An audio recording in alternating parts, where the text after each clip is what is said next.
श्री राधे राधे, हरे कृष्णा। हम सब साधक श्री हित 84 श्रवण कर रहे हैं। राधा बाग में श्री हित 84। आजू प्रभात लता मंदिर में प्रीति विलास की दृष्टा गतांग से आगे। वेदांत कहता है दृष्टा बनो, रसोपासना भी कहती है दृष्टा बनो। उस प्रीति विलास को निहारो।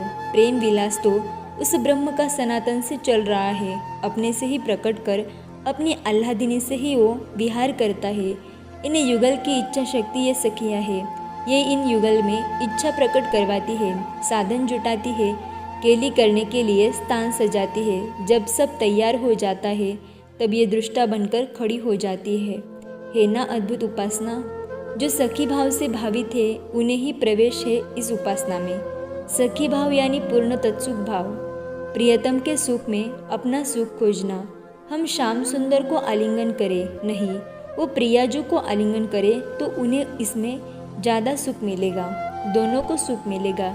और युगल के साथ एकात्मता इतनी है इस सखियों की कि युगल के सुख में ही यह सुखी हो जाती है। ये तो मात्र दर्शन करके तृप्त है, दर्शन करके ही इन्हें वही सुख मिलता है जो सुख युगल को विहार करने पर प्राप्त होता है। देखना, दर्शन, बस सखियों को यही आता है, सेवा और दर्शन। और हाँ, दर्शन भी वो ऐसे करती है कि युगल के विहार में विघ्न भी ना हो। लता में छुप जाएंगी, लता रंध्रों से देखेंगी, फिर दूर हो जाएंगी। यह अद्भुत प्रेम की उपासना है।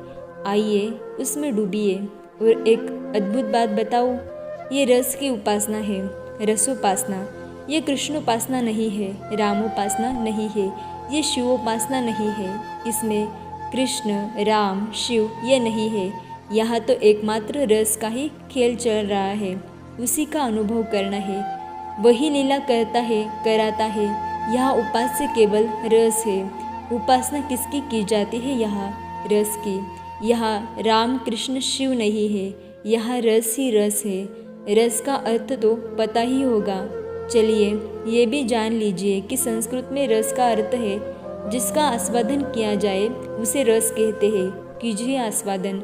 मन है ना तो उसको चिन्मय श्री वृंदावन में लगा दीजिए। फिर देखिए, अंतर चक्षु से देखिए, वो आ रहे हैं, युगल सरकार आ रहे हैं, झूमते हुए आ रहे हैं। यही धीरे धीरे प्रकट हो जाएंगे। फिर अंतर चक्षु की भी जरूरत नहीं रह जाएगी। बाहर भीतर वही रस नचाता थिरकता दिखाई देगा। देखिए, आज 5वां पद है। आजू प्रभात लता मंदिर में सुख बरसतती हर्षि जुगलवर। गोर श्याम अभी राम रंग भरी लटकी लटकी पग धरती अवनी पर। कुछ कुमकुम रंजित मालावली सुरतनाथ श्री श्याम धाम धरे। प्रिया प्रेम के अंक अलंकृत चित्रित चतुर शिरोमणि निजु कर।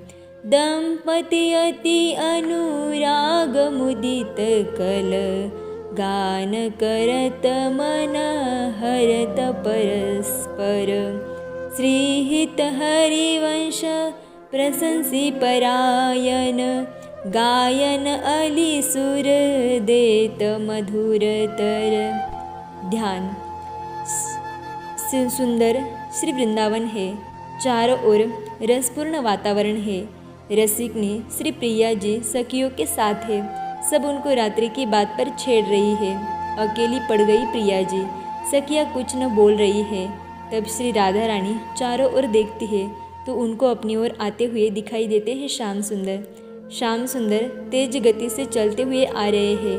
आने में उनकी उत्सुकता इतनी दिखाई दे रही है कि मानो युगों से ही अपनी प्रिया से मिले ही नहीं है। सुंदर सुंदर सखियाँ ये देख लेती है। अब प्रिया का ध्यान भी अपने प्यारे पर ही है। सामने एक कुंज है, बड़ा सुंदर कुंज है। माधवी पुष्पों से निर्मित ये लता मंदिर है। इसमें सुगंध की बयार चल रही है। मोर भीतर जा नहीं रहे, उस लता मंदिर के बाहर घूम रहे हैं। मोर भी अनगिनत है। तोता कोयल ये बीच बीच में बोल रहे हैं तो बड़ा ही मधुर लग रहा है। सखियाँ चली गई क्योंकि दोनों के मध्य में ये बाधक बनना नहीं चाहती, किंतु उसी लता कुंज के पीछे जाकर खड़ी हो गई। सभी सखियाँ खड़ी है और शांत भाव से वो देख रही है। श्याम सुंदर नीली चुनरी कंधे में डाले हुए है और पीताम्बरी श्री किशोरी जी ने। दोनों गले मिले, बहुत देर तक मिलते ही रहे। ये सखियाँ देख रही है और अपने नेत्रों से इस रस का पान कर रही है। फिर धीरे धीरे लता मंदिर में युगल सरकार पधारे, पर उस समय उनकी जो शोभा थी वो एक प्रेम मत्तता की थी। यह देखकर लता रंध्र से हित सखी अन्य सखियों को बताती है, सखी देख, आज तो प्रभात वेला में ही वर्षा हो रही है। ये जो लता मंदिर है ना, इसमें सुख पूरा का पूरा बरस रहा है। सुख की वर्षा हो रही है। इन युगल को जो देख ले इस तरह प्रेम में डूबे हुए, वो तो सुख के महासागर में गोता ही लगाता रहेगा।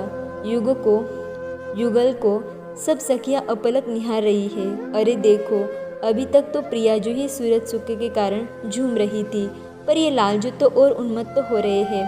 अभी तक सूरज सुख का आनंद इनके हृदय से गया नहीं है। रात्रि में पिया वो रसासो वही इनकी चाल में दिखाई दे रही है। देख तो कैसे झूम झूम के लटक लटक के दोनों ही अपने पग इस श्रीवन की अवनी में रख रहे हैं। आहा, हित सखी वर्णन कर रही है और मुग्ध है, बस दर्शन कर रही है और रसासव अपने नयनों से पी रही है। माला देखो, श्याम सुंदर के कंठ में जो माला है उसे ध्यान से देखो। हित सजनी कहती है, क्यों सखी, उस माला में ऐसा क्या है? अन्य सखियों ने प्रश्न किया। सखी, उस माला में केसर लगा हुआ है। श्री जी के वक्ष में जो केसर है ना, उसमें ये माला मसली गई है। जब दोनों युगल मिले और सूरज संग्राम मचा, तब ये माला भी धन्य हो गई। श्री जी के वक्षस्थल की केसर प्रसादी इसे मिल गई। और देखो देखो, श्याम सुंदर भी कितना प्रेम कर रहे हैं उस माला से। सब सखियाँ देखकर रोमांचित होती है, वो सब कुछ भूल गई है। तभी हित सजनी कहती है, अब आगे देखो, प्रियाजू के अंगों में सुंदर चित्रावली बनाई है श्याम सुंदर ने। हाँ, सब सखियों ने देखे और मुस्कुराने लगी। नख से चित्र उकेरे हैं। आहा, इतना ही बोल सकी सखियाँ। तभी उस लता भवन के भंवरों ने गुंजार शुरू कर दिया। उनके गुंजार से संगीतमय वातावरण का निर्माण हो गया था। भंवरों के गुंजार के साथ अब सखियों ने भी गीत गाने शुरू कर दिया। श्याम सुंदर सखियों को देखकर मुस्कुराए और उनके गायन की प्रशंसा करने लगे थे, किंतु श्री जी शर्मा रही थी। अद्भुत झांकी थी ये युगल्स और सखियों की। आज प्रभात लता मंदिर में सुख बरसत अति हर्ष जुगलवर। आगे की चर्चा हम कल श्रवण करेंगे। तब तक के लिए राधे राधे, हरे कृष्णा।